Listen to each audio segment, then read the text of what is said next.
আরিফাইল মসজিদটা কোন দিকে ছোট ভাই?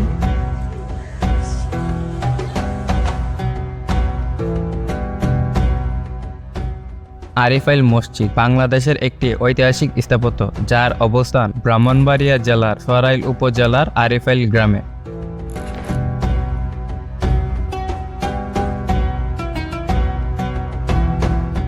মসজিদটি নির্মিত হয় 1662 সালে।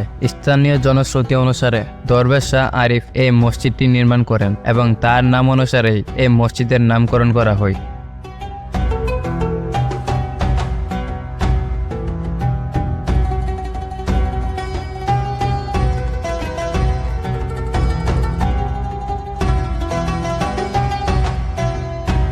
আরিফাইল মসজিদের উত্তর পাশে রয়েছে একটি পুকুর যা সাগর দিঘি নামে পরিচিত এবং মসজিদের দক্ষিণ পাশে রয়েছে আরিফাইল মাজার যা জোড়া কবর নামে পরিচিত।